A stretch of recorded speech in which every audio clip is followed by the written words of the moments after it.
Good morning, Glen Springs Tigers. Today is Wednesday, January 4th, 2023. And today we are following our yellow schedule for specials. Please stand for the Pledge of Allegiance. I pledge allegiance to the flag of the United States of America and to the republic for which it stands, one nation, under God, indivisible, with liberty and justice for all. My name is Eric Robinson. And my name is Mason Reed. The character trait for the month of January is cooperation. Alone we can do little. Together we can do so much. Helen Keller. Today is Isaac Newton's birthday and National Spaghetti Day. Isaac Newton's contributions to math and science are still learned about today, like gravity.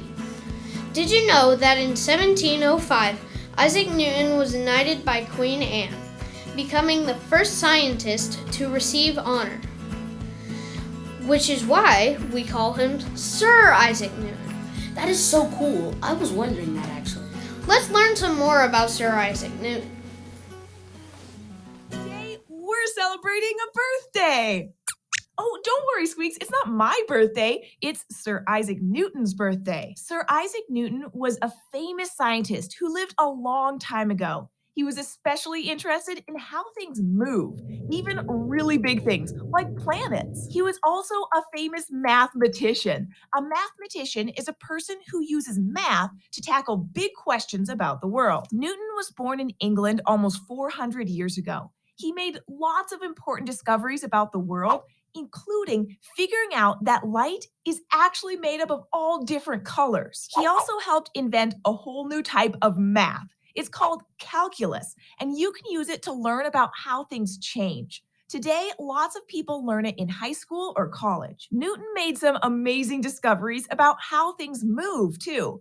Everything from gigantic planets to, say, an apple. Are you ready for a story? Because there's a kind of funny one about Newton and an apple. One day, Sir Isaac Newton was at home sitting under an apple tree in his family's garden. But then an apple fell off the tree. It might have even bopped him right on the head. And right then and there, Newton started to come up with one of his most important theories, the theory of gravity. Newton thought to himself, why did that apple fall from the tree? Why didn't it float up into the air? We're all pretty used to that just being the way things work. When you throw something in the air, it falls back down. But the apple got Newton thinking about why they fall down. And the answer he came up with was a force called gravity. A force is anything that's a push or a pull. So if I pull this apple across the table, I'm putting a force on it. The force of gravity pulls apples and people and just about everything else toward the ground. It's why when we jump up into the air,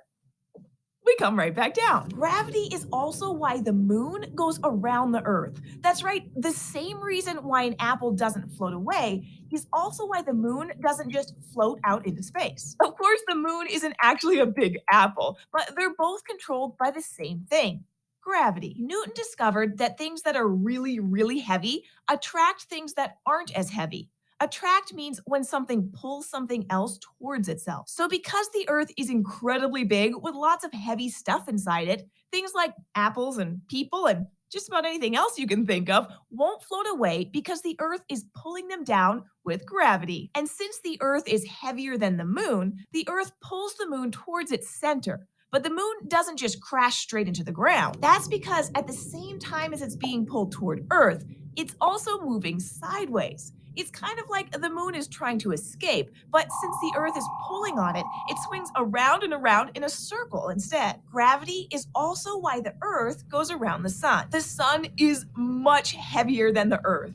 It's humongous, and if you could weigh it, it would weigh a whole lot. So its gravitational pull is a lot stronger. Earth is pulled in, and we end up going around and around the sun, all because of gravity. And Newton figured out all of that when an apple fell off a tree. The only thing is, although that apple story is actually pretty famous, and Newton himself used to even tell it, it may not be totally true. It may not be totally untrue either. The truth might be somewhere in between. So we do know that Newton was inspired by an apple tree because a person named William Stuckley wrote a long time ago about having a conversation with him about it. And in this conversation, Newton mentioned watching how apples from a tree fell to earth. But Newton never mentioned the apple hitting him on the head. That probably just got added to the story over time as people kept retelling it. We all love the apple story so much that there are apple trees that grew from that very first apple tree all over the world. So, did an apple fall from a tree and bonk Newton in the head?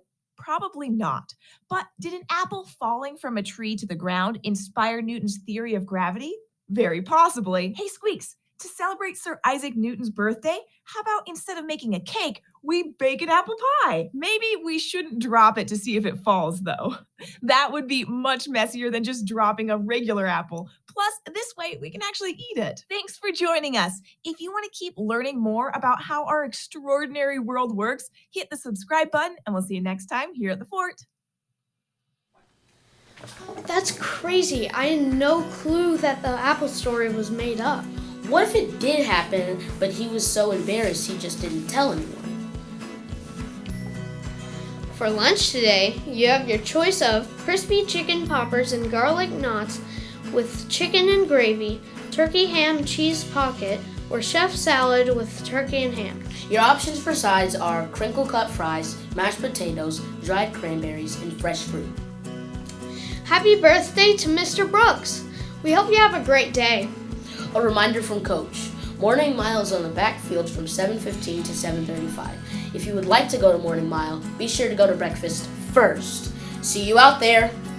Before our joke of the day, it is time for 3 fun facts, where we get to learn 3 fun facts about our teachers and staff here at Glen Springs. Today we will learn about Mrs. Logan. Number 1.